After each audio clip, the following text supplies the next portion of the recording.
Baik, Bapak Ibu yang terhormati, sebelum kita memasuki paparan dari Pak Sigit yang berupa pengindasan kegiatan praktik baik 7 jurusan BKHK, mohon izin untuk memperkenalkan terlebih dahulu Bapak narasumber kita. Bapak narasumber kita yang kedua bernama Bapak Sigit Subukti SPD atau yang dikenal dengan Bapak Sigit. Beliau lahir di Banjarnegara, Sulawesi pada tahun 1992. Beliau saat ini bertugas sebagai guru BK di SMK Negeri 4 Pekalongan. Beliau mulai meniti karir di SMK Negeri 4 mulai tahun 2013 dan ternyata di tahun 2007 beliau telah menjadi bagian dari industri otomotif Toyota. Baik, correct me if I'm wrong, Pak Sigit. Tidak lama-lama, Ibu Bapak, dengan hormat Bapak Sigit kami persilahkan. Baik, selamat dulu buat Bapak semua ya. Assalamualaikum warahmatullahi wabarakatuh. Saya begitu tadi disampaikan oleh Bu Jaya, itu padahal file yang saya rahasiakan. Bahkan setelah Mossad, CIA, FBI itu sudah tahu. Ternyata dibuka sama Bu Jaya dengan mudah. Ternyata teknologi sudah luar biasa Bapak Ibu. Ya, teman-teman Bapak Ibu, sudah nanti 3 jam kita akan bersama. Terlalu sebentar ya? Baik, siap.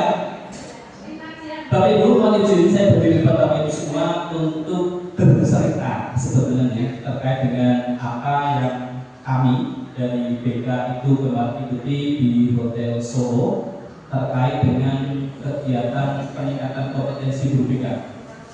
Memang agak aneh. Kalau tadi adalah 7 kebiasaan Indonesia hebat, nah ini entah bagaimana mungkin semesta mendukung. Yang tercantum di situ adalah penindasan 7 jurus BK. Mungkin yang namanya angka 7 itu adalah angka semacam lucky seven. Nah, apa saja itu nanti akan saya ceritakan Bapak Ibu. Mohon izin, nanti mungkin sekitar 40 menit maksimal kita akan saya akan bercerita tentang apa yang telah saya laksanakan sebagai bentuk dari penindasan kegiatan 7 jurus BK. Tadi saya menghormati permintaannya Bu Ain, Pak Sigit SBD dulu. Baik, saya menceritakan 3 menit, nanti SBD-nya 15 menit. Ya, jadi paling nggak cerita. Kalau perlu nggak usah ada pertanyaan. Baik, saya katakan Bapak Ibu, di mana nanti kita akan belajar bersama. Kalau tadi Ibu Sri, Bapak Sri itu tadi adalah bagaimana kita mengolah pikir. Sekarang kita akan mengolah kreativitas. Saya tadi begitu masuk ditanya sama Pak Cerdo, itu Pak Sigit, beberapa Pak? Ya, saya akan membawa beberapa pelanggan Bapak Ibu untuk kita bermain-main, ya, agar kita berlatih berkoordinasi, fokus dan lain sebagainya. Cluenya nanti akan saya sampaikan, oke? Tapi yang terpenting saya ambil dulu kalau saya tidak bisa menyuruh mulai untuk ngambil ke depan, jadi saya ambil sendiri.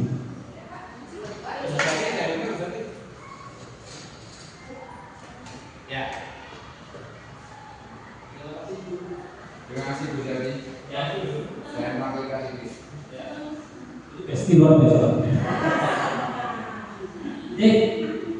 Bapak Ibu, nanti saya minta Bapak Ibu untuk membentuk 5 kelompok.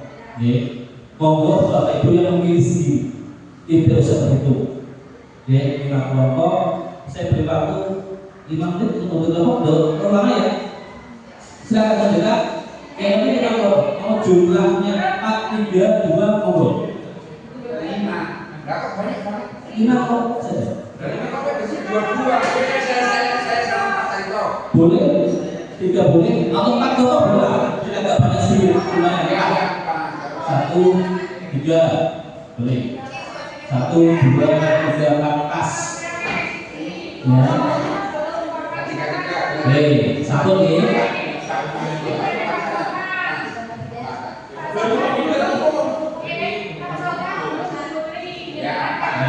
Sudah.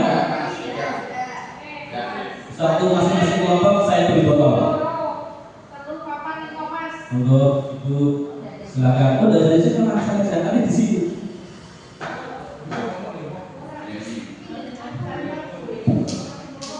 Ada kelompok lain? Nah,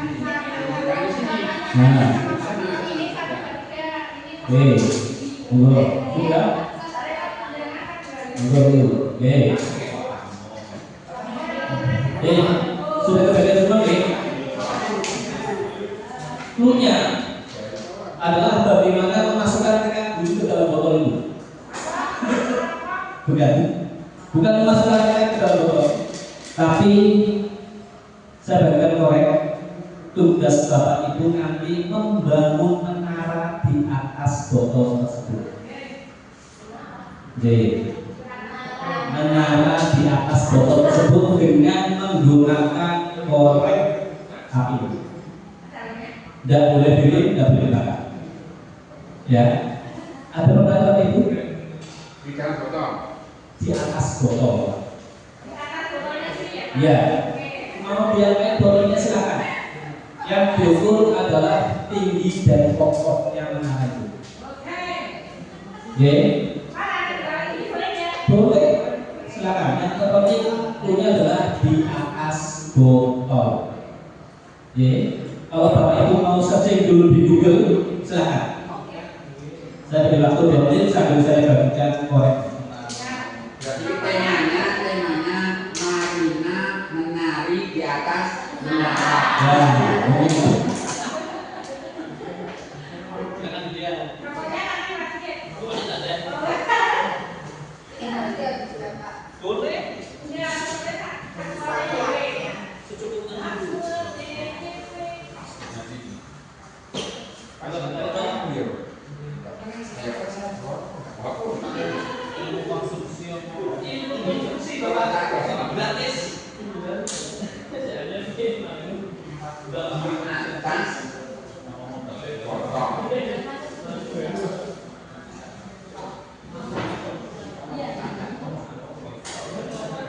Silakan kalau Bapak Ibu mau melihat tutorialnya, boleh 1 menit.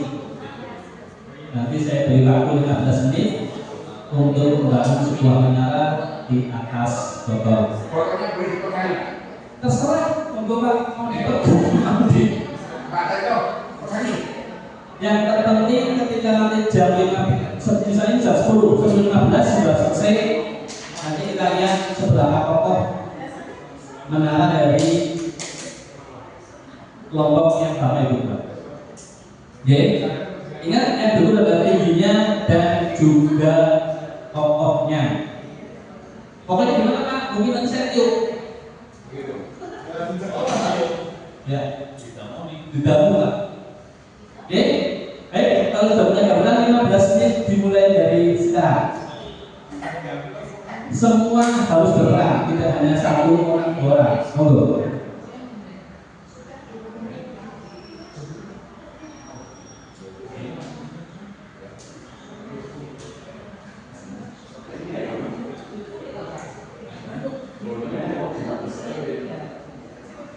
Monggo, silakan. Bagaimana caranya? Linknya bagi. Boleh bikin, tidak boleh dibakar. Tidak boleh bikin, tidak boleh dibakar. Nah, sekarang 15 menit dulu.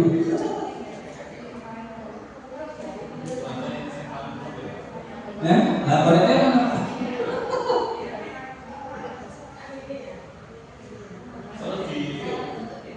Ya, bentuknya bebas. Mau bentuk seperti itu, yang penting tinggi, kokoh. Indikatornya 2, tinggi dan kokoh. Udah Pak? Isinya Pak? Ya, isinya. Koreknya, itu kan bonusnya. Ya, silakan dikoordinasikan.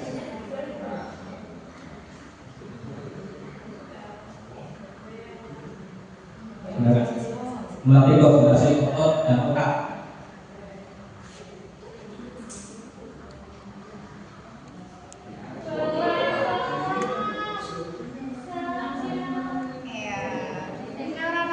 Pak Sigit, menara kan Pak Sigit.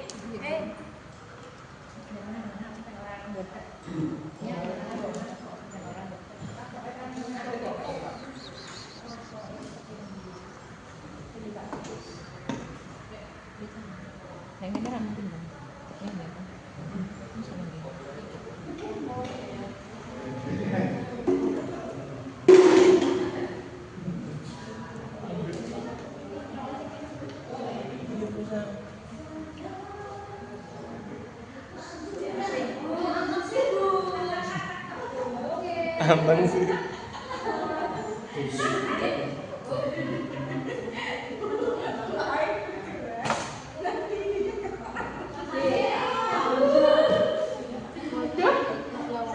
Semangat Bapak Ibu, yo, waktunya masih ada. 15 menit. Silakan Lo Budi, semangat Pak.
Monggo. Bisa sukses. Nabinanya apresiasi tepuk tangan.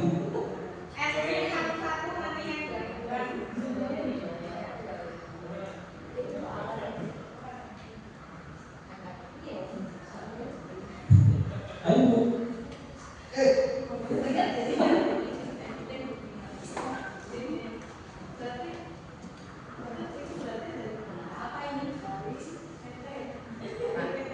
Masih 5 menit, berarti tersisa 10 menit, masih lama.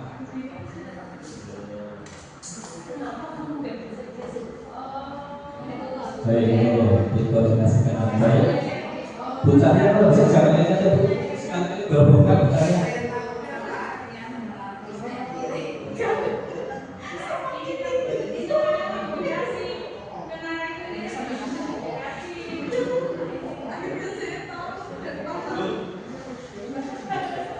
Di atas botol Mas Aktor. Oh, di atas botol.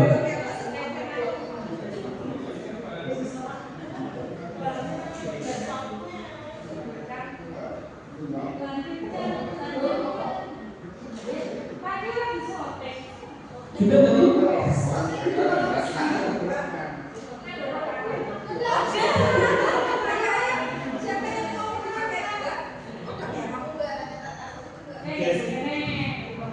Di mana? Kelompoknya Pak Aziz frustasi Pak.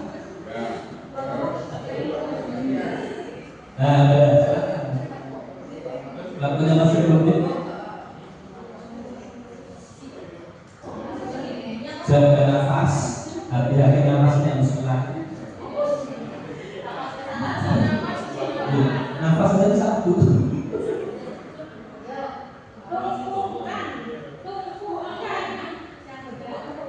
Itu kalau dengan berdiri, dengan kita ada dari situ jatuh.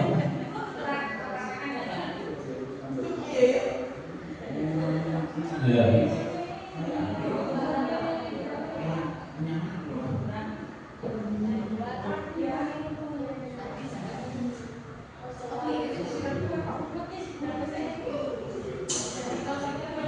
Ya, silakan. Ya, semangat ya Ibu. Mari tas urutannya 1, 2, 3. Semangat guru musik.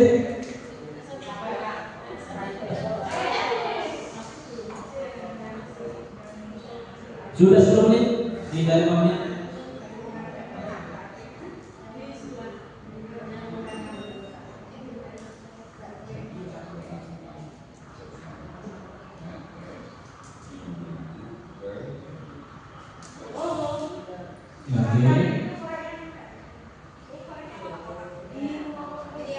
Gimana caranya?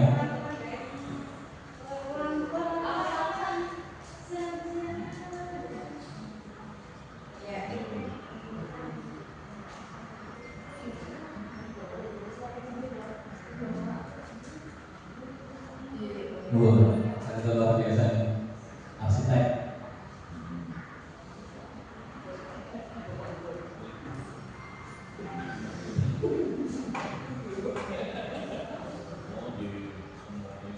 Ternyata jadi dulu yang ada bapak ini ya. Bisa nge-tag namanya sendiri.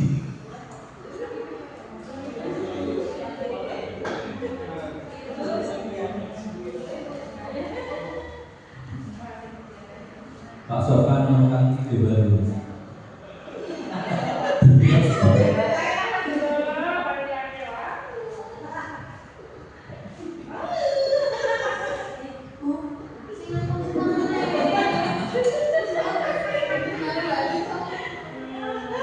Iya.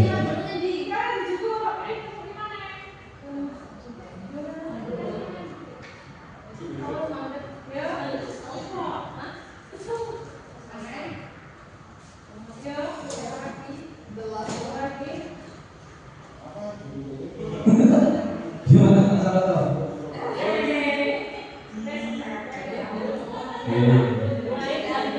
Ini namanya Pak Aziz pelan tapi pasti. 3 menit lagi.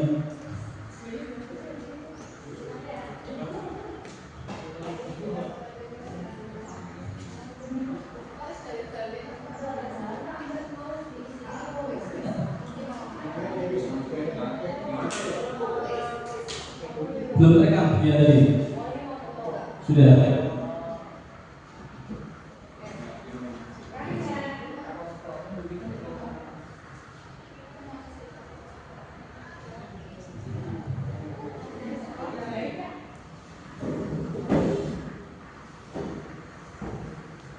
Oke, keren akar itu. Yuk.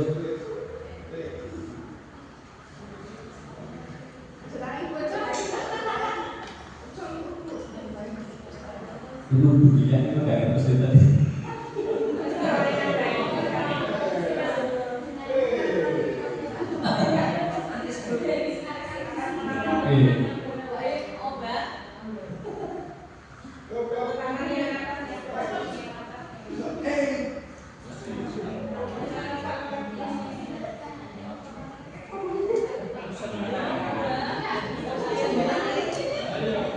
Luar biasa.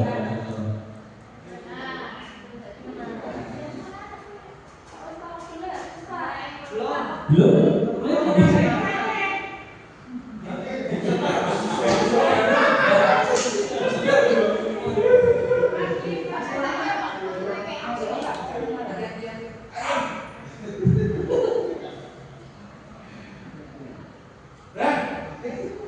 Yo. Kalau tangannya nggak tremor aman.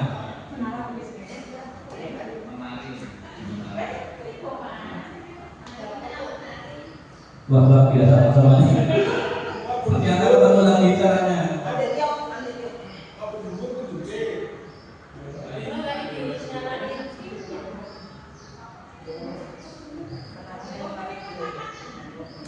Satu menit terakhir.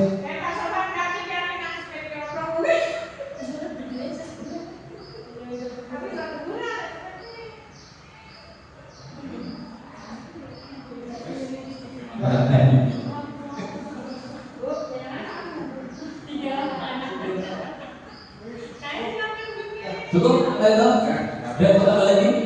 Mana baik? Sudah cukup? Masalah? Sudah? Oke. Baik, kalau sudah sepakat kita akhiri ya, Bapak Ibu. Bu ini, saya minta menjelaskan secara objektif mana yang paling tinggi dulu.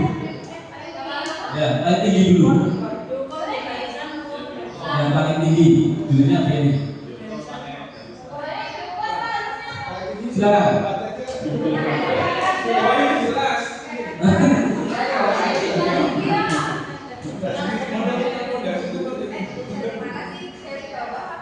Koreknya, menaranya. Pak Aziz.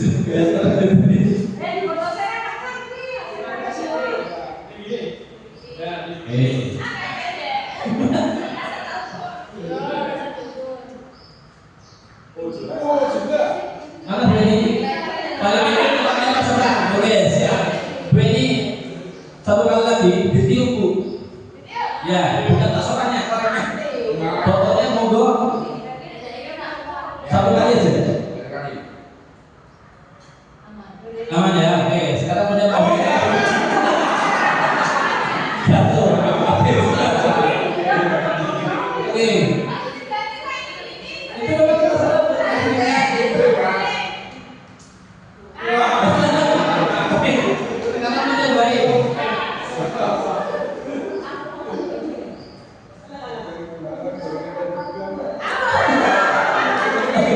Dulu ya. Oke, aplaus Bapak Ibu semua. Baik. Sebagai dia, nanti sekarang Bapak Ibu bisa pilih sendiri masing-masing di lokasi dia. Yang terpenting ditulis namanya, oke? Jadi nanti saya bisa menghitung. Apa nggak bisa dulu sih? Oke, siap. Baik, terima kasih.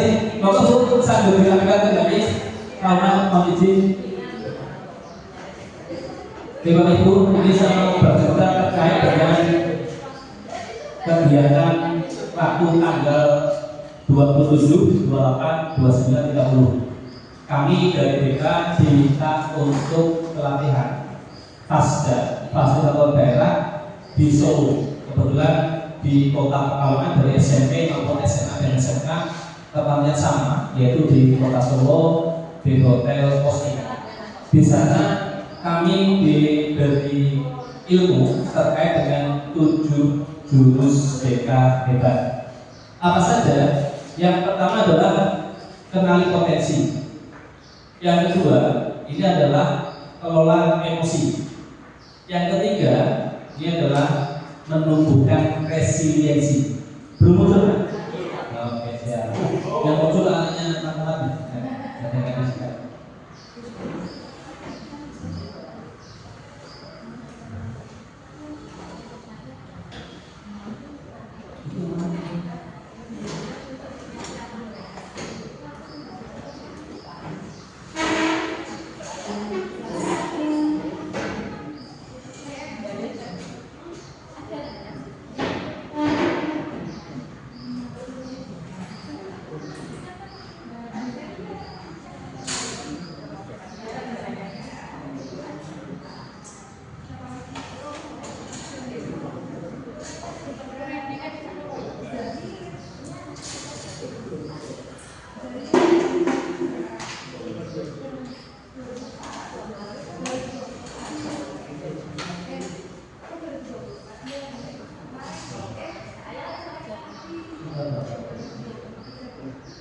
Mohon izin Bapak Ibu.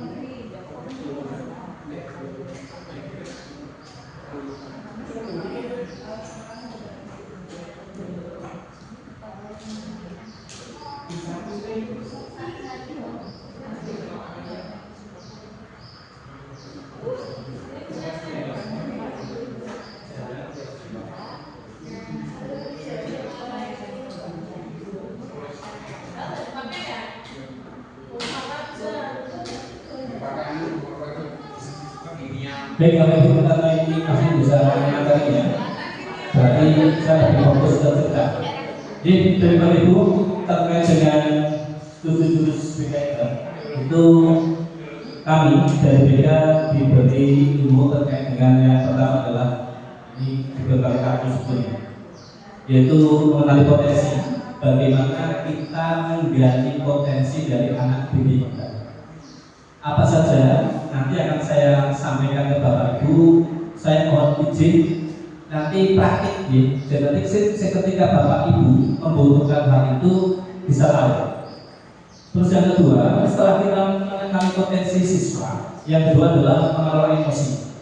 bagaimana kita menjalin emosi dengan baik dengan siswa tanpa ada judgment atau penilaian.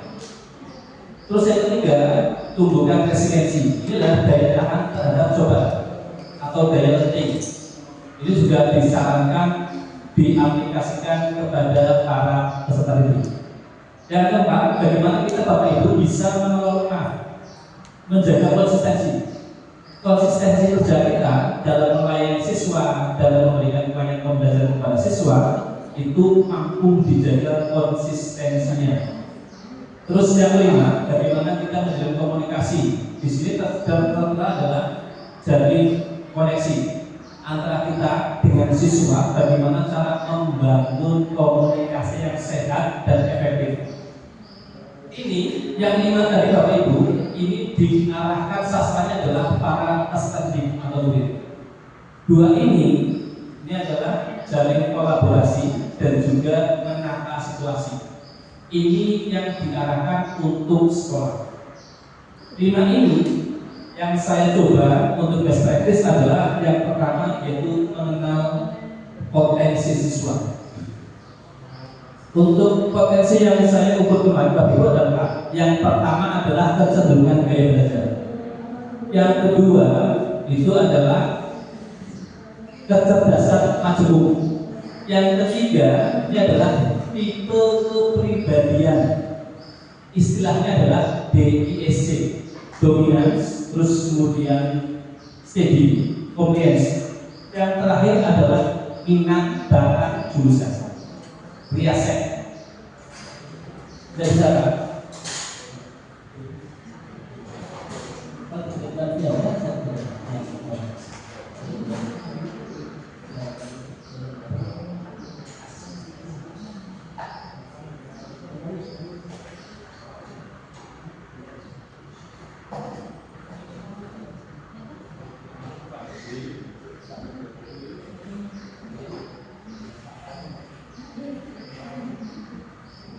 mohon izin Bapak Ibu, ini hasilnya saya kirimkan ke grup di dasar. Ini adalah sampel hasil dari kelas 10 TK 1, TK 2 dan TK 3. Monggo bisa dipirsani karena HP saya buat rekam, jadi saya tidak bisa langsung memandu Bapak Ibu.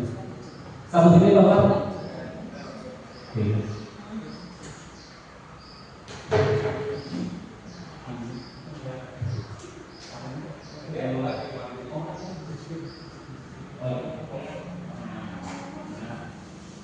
Sudah teman?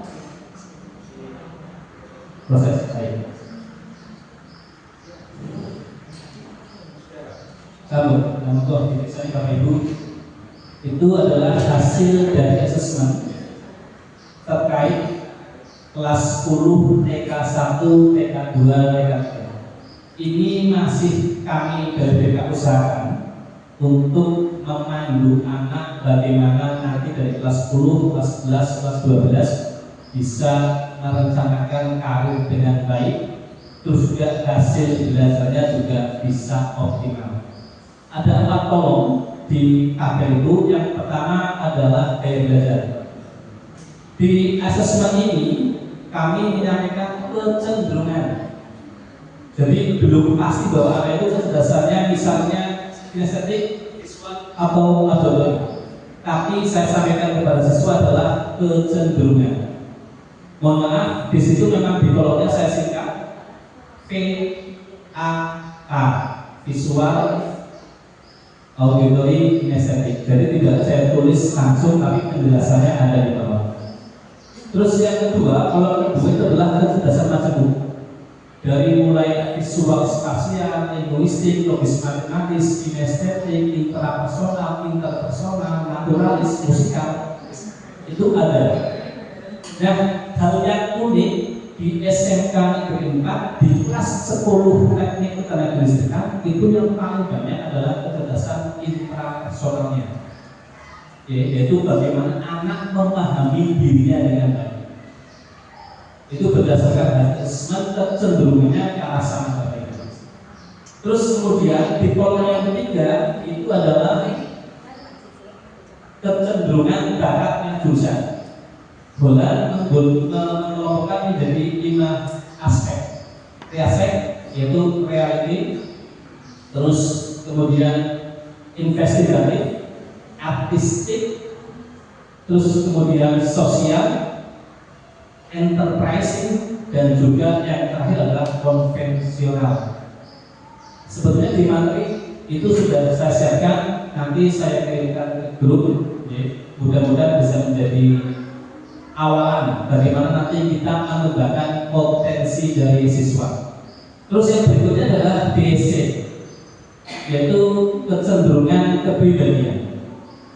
Saya sampaikan kembali Bapak Ibu bahwa itu memang belum fix, tapi itu adalah hasil assessment yang bisa diakses oleh siswa secara mudah dan gratis. Nah, kenapa saya sampaikan ini? Untuk pembelajaran mendalam ini kan ada yang namanya guru wali. Jadi hasil assessment itu bisa menambah data bagi Bapak Ibu guru wali terkait dengan kecenderungannya dari siswa-siswa yang diampu. Manfaatnya apa? Yang pertama, ketika kita mengenal gaya belajar siswa, mungkin ketika Bapak Ibu nanti akan memberikan sistem evaluasi berdiferensiasi, itu bisa digunakan. Oke, terkait dengan gaya belajar kami. Terus yang kedua, terkait dengan kecerdasan majemuk, kita jadi tahu, oh anak ini mungkin matematikanya logis matematiknya biasa, tapi ternyata di linguistiknya dia luar biasa.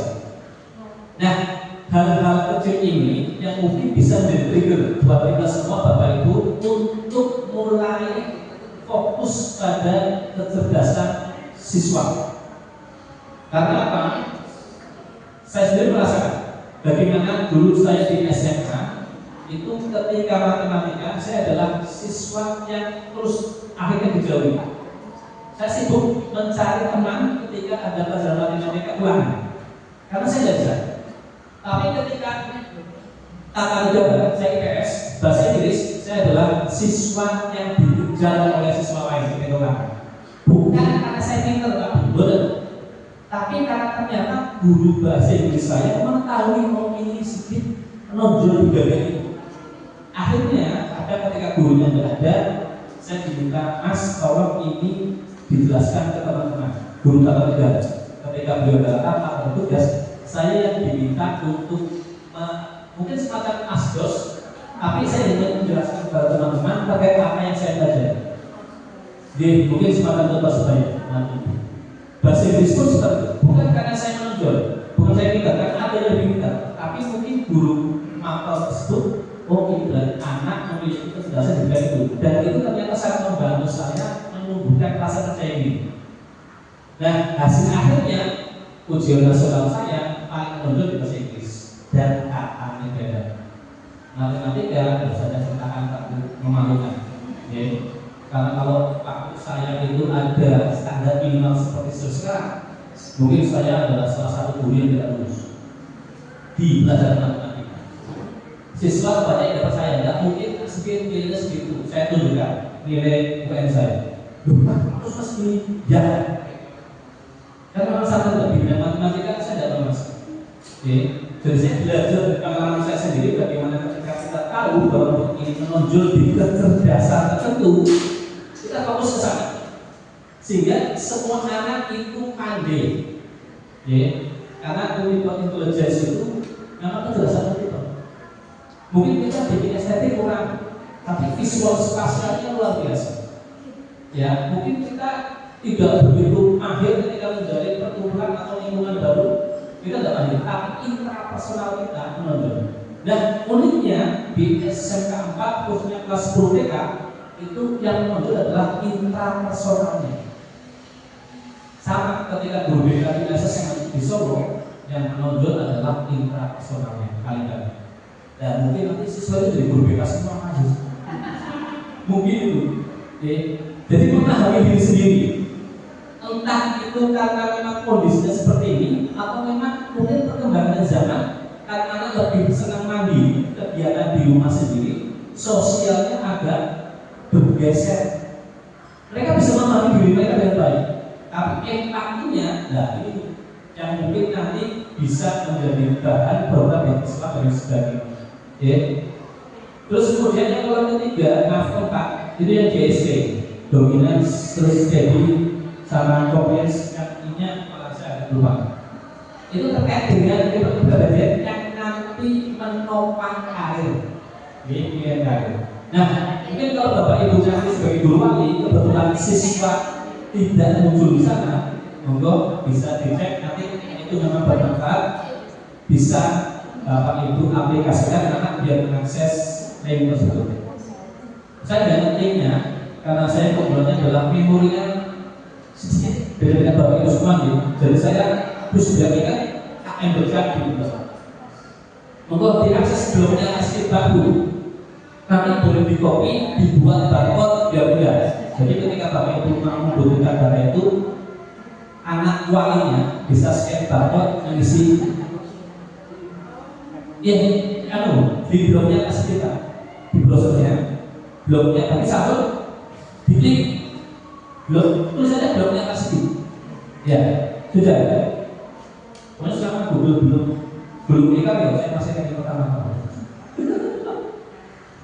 Algoritmanya memang seperti itu. Ya, yang pertama Bapak Ibu silakan klik askin, nah dari kanan lebih bagus tuh.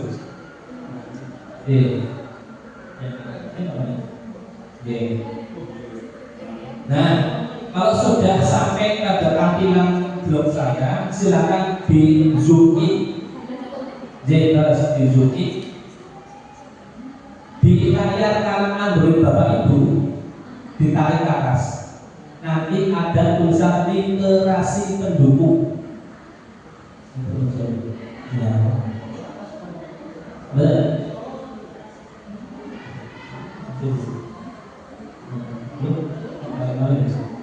Literasi pendukung.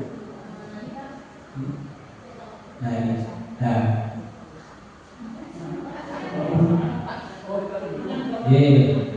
Literasi pendukung di situ banyak link yang memang saya ingatkan di sana. Monggo dipadosi kecenderungan gaya belajar. Ya memang itu ahli.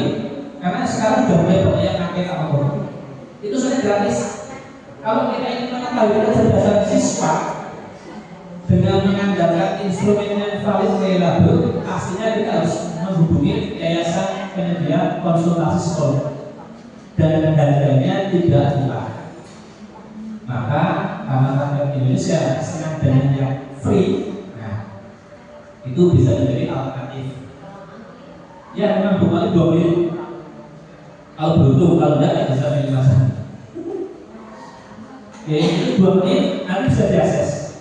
Ada part yang saya lakukan di situ untuk hari ini yaitu gaya belajar, kecerdasan majemuk. Kalau gaya belajar ada di atas, kecerdasan majemuk, terus kemudian bakat minat jurusan IASES dan juga ikut kepribadian ISD itu ada di poin-poin paling bawah. Kalau itu bisa bermanfaat, silakan di-link, nanti linknya bisa di-copy, bisa di-copy, dikirim ke grup kelas monggo. Jadi lebih mudah siswa lain panjenengan mengakses. Jadi saya sudah ini masih rencana, ini sudah mulai berjalan. Saya mengetahui beberapa kecenderungan yang siswa kami miliki. Terus anak sudah mulai mencari bagaimana cara optimalisasi 4 potensi tersebut. 4 potensi tersebut. Yang sudah berjalan agak jauh itu 10 TK1 kelasnya bukannya. Anak sudah mencatat tuh bagaimana dia mengoptimalisasi misalnya tipe kepribadian dominans. Apa yang harus dioptimalisasikan sehingga nanti bisa mendukung rencana karir ke depan. Itu yang sudah saya laksanakan Bapak Ibu, mudah-mudahan nanti bisa membawa manfaat. Yang kedua adalah resiliensi. Bagaimana tugas kita dalam mensupport setiap murid karena perkembangan saat ini luar biasa. Murid kita itu memang ya ini keren sebenarnya, tapi kita kenal dengan istilah generasi strawberry, tampilannya bagus, berkilau-kilau, tapi ketika panas dikit udah rusak. Nah, analogi ini adalah ketika kita melihat tampilan siswa kita Bapak Ibu, kelihatannya tangguh, tapi ketika ada masalah, Nah, ternyata resiliensi mereka tidak sepadan dengan tampilannya. Ini PR buat kita Bapak Ibu untuk terus menopang usaha mahasiswa terkait dengan ketika ada siswa yang mengalami kegagalan. Saya kemarin ngobrol di bawah sama Airi. Ketika dia melihat teman-temannya mau pelatihan, saya jawab, Hari, selamat ya. Mukanya tidak menunjukkan kebahagiaan Pak Bu. Kenapa Pak? Loh, kamu kan juara ya? Enggak, saya ada juara. Loh kan ada dua kan? Pak, yang juara itu baru nomor 1. Dan dia ternyata pencapaian luar biasa itu dia masih kecewa Pak Bu. Nah, nilai saya ada sisi 1 pun. Kalau tidak salah dengan siswanya Bu Sukobo, semian. Loh, kalau satu ini Pak, saya mencoba memberikan penguatan, bukan pujian. Karena dengan pujian, informasinya malah melemahkan daya juang mereka. Hanya dengan kata-kata hebat, kamu luar biasa, kamu pintar, tanpa menghargai usahanya, ini akan membuat anak ketika tidak mendapatkan penguatan merasa insecure. Jadi kalau kita mau, ini kayak psikologi, ketika kita mau melemahkan orang lain, uji dia terus-menerus, begitu suatu saat kita tidak memberikan mereka pujian, mereka akan merasa insecure. Karena apa?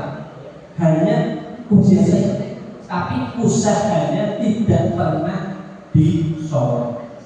Kemarin saya mencoba bilang sama Eda, kamu sudah berusaha keras, luar biasa, sudah sampai ke tahap seperti itu. Tidak semua atlet bisa, tapi fokusnya masih tadi, Pak, kurang 1 poin. Seandainya mungkin saya kan dari 2 kali saja, mungkin saya yang juara. Sampai tadi pagi pun saya sudah sama kembali, belum bisa saudara data yang namanya juara itu nomor 1. Padahal kita di grup kan banyak bukan ya, Pak Ibu, ketika Pak Aris saya itu ternyata saya anggap bahwa ini anak malah berdebat, dia masih merasa belum puas. Nah, fokusnya adalah Bapak Ibu bagaimana kita nanti ke depan bisa berlatih memberikan pujian kepada apapun hasil murid kita. Kemarin ketika dulu beberapa bulan yang ke belakang, saya sempat men-set 6 anak yang lolos astra di Bapak Ibu. Ternyata dengan kata masukkan, Pak, mongko itu tak bakal berbuka. Ismail Arju menunggu terlalu lama, dia tidak. Terus Mas Saud menunggu terlalu lama, dia daftar ke IC. Kebetulan medical check up unfit, Toyota juga unfit. Terus Mas Andika Triatmaja dan satu lagi itu gagal. Termasuk Mas Rizky Maulana, anak PIPL juga. Saya tanya, tidak gimana? Tidak tahu Pak, unfit. Loh, daftar lagi, ini masih ada. Tidak boleh Pak. Kalau sudah gagal di ICU, maka tidak boleh didaftar kembali. Itu mulai saya memberikan penguatan. Karena anak-anak ini ketemu saya Jumatan kemarin di masjid, saya tanya kabar. Ternyata memang tidak mudah menerima hal semacam itu Bapak Ibu. Dua itu yang sedang saya terangkan. Mudah-mudahan nanti juga Bapak Ibu bisa mengambil hikmah dari kegiatan ini. Kalau misalnya di Guru Wali, itu termasuk data yang bisa membantu Bapak Ibu dalam pendampingan kepada siswa untuk bisa ditularkan kepada anak didik walinya. Yang kedua, ketika mungkin kita nanti secara simultan memberikan penguatan kepada murid kita yang mungkin belum bisa optimal, mudah-mudahan nanti kita bisa mungkin mengantarkan mereka ke hasil yang lebih baik. Itu Bapak Ibu, saya sudah janji 30 menit, ini sudah lebih 40 menit. Gimana Pak Aziz? 15? Ini bukan gini kan?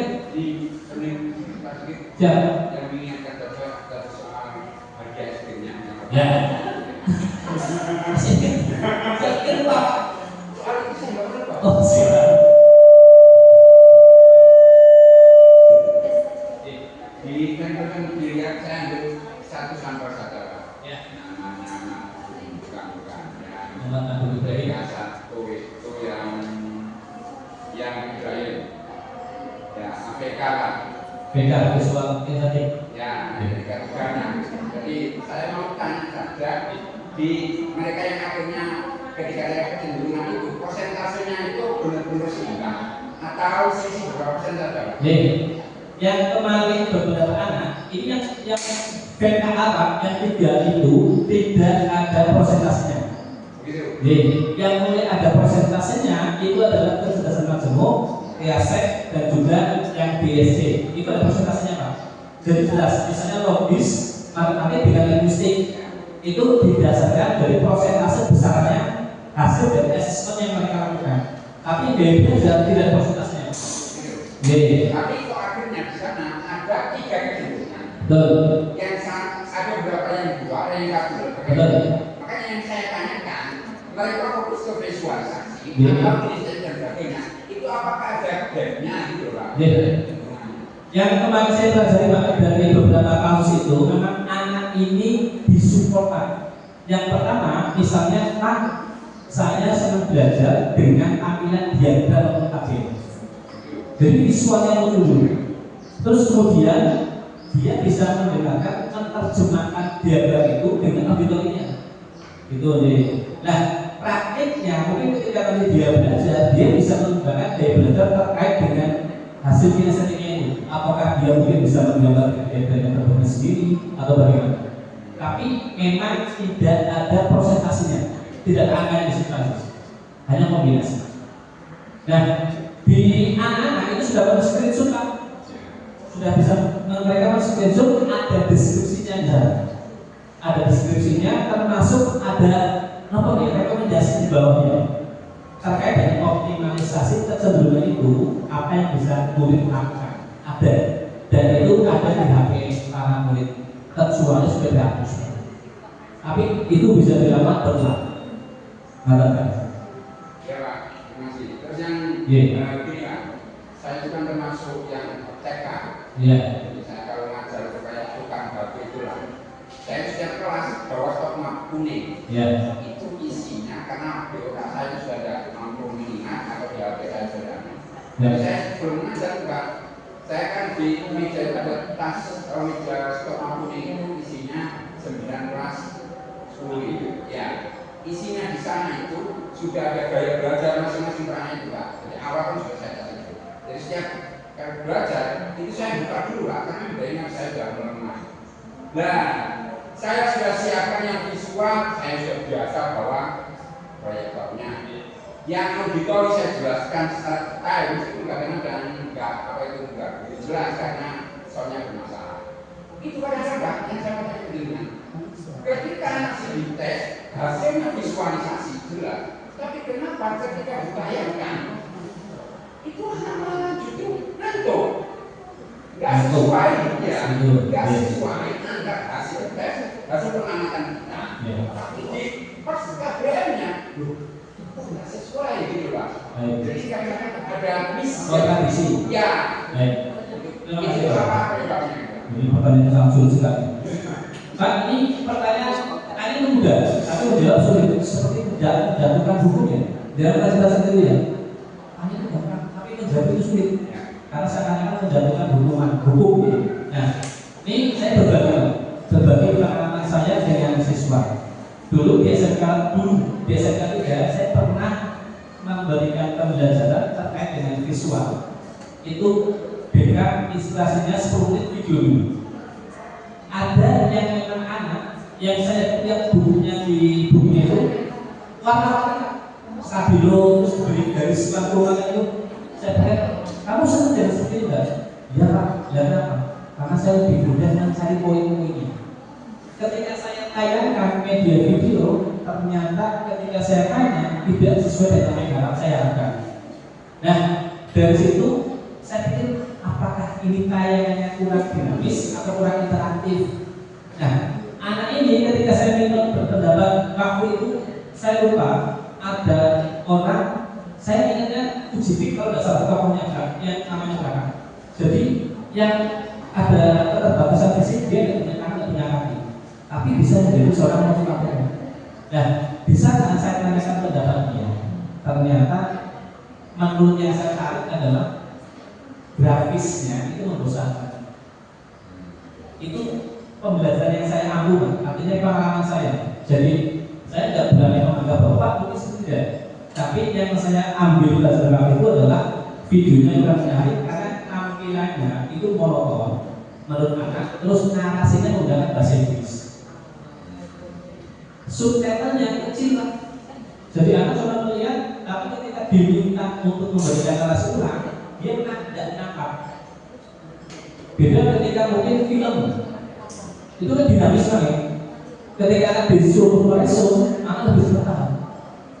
Tapi yang saya tampilkan waktu itu media motivasi malah tidak tertangkap kesannya. Dia hanya bilang akan menyerah. Dan saya namanya tidak hasanah namanya. Padahal bukunya itu menarik sekali Pak. Kalau saya lihat stabilo warna-warni di poin-poin penting. Tapi ketika saya tampilkan video motivasi, tidak masuk. Gitu kan. Kalau begitu intinya representasi dari visualisasi, auditori dan kinestetik itu tidak itu tapi harus disesuaikan dengan kebutuhan fungsional. Bisa jadi, saya bisa jadi. Atau mungkin ada refleksinya. Nih, misalnya anak ini tuh visual kecenderungannya menurut asumsi saya, tapi ini mah ya masuk. Itu bisa tanyakan. Bisa jadi dia ada hal lain sehingga dia kehilangan fokus ke materi yang Pak dengan sampaikan. Nah kemarin ketika saya lihat juga pentingnya refleksi Pak. Jadi ketika kita memberikan pembelajaran terus memberikan diferensiasi terkait dengan metode maupun gaya belajar, itu yang paling penting adalah refleksi sesuai tidak dengan keinginan dan kebutuhan dari ini. Gitu. Yang terakhir, Oke. dari sekarang sebaiknya karena kami bukan selalu membawa dari 3 kelompok gaya belajar itu dalam membentukkan diskusi, apakah yang mungkin kriteria dalam gaya belajar ketika bikin kelompok itu? Kalau saya Pak, kalau saya biasanya ada semangat tutor sebaya. Jadi kemarin ketika saya minta mereka membuat video iklan layanan masyarakat, mereka ngacak Pak. Terus sempat saya ubah biar lebih dinamis, saya keluarkan di depan di lapangan. Itu ternyata takdirnya juga tidak terkejar. Diskusinya main, konsepnya main, tapi follow up-nya ini yang saya lepaskan. Jadi heterogen menurut saya lebih dinamis. Cuma nanti turutannya pada itu. Waktu itu kan saya memungkinkan produknya adalah kalau tidak poster, video. Gitu. Dan itu malah lebih visual semua sebelumnya. Meskipun poster ada estetiknya. Tapi yang kemarin diturunkan kebanyakan malah video. Mungkin anak hanya ambil gambar, gabung, ambil gambar, gabung. Itu pengalaman saya. Jadi, ada pertanyaan nih, cukup. Saya sih Bapak Ibu, monggo ketika nanti itu ada manfaatnya bisa di-share kepada siswa asuh panjenengan semua. Dan monggo saya mengajak Bapak Ibu semua untuk lebih bisa memahami potensi dari anak, lebih fokus kepada kecerdasan majemuk anak. Siapa tahu dengan perhatian kita dalam hubungan kecil, anak merasa dimanusiakan. Hasilnya itu kedekatan psikologis dengan Bapak Ibu dunia. Ketika ada ikatan psikologis, insya Allah masukan apapun, sentuhan apapun dari kita akan lebih baik. Kurang lebihnya itu, apabila banyak kekurangan dan tutur kata yang saya tidak sesuai, saya mohon maaf. Wabillahi wal hidayah. Assalamualaikum warahmatullahi wabarakatuh. Bapak Ibu semua,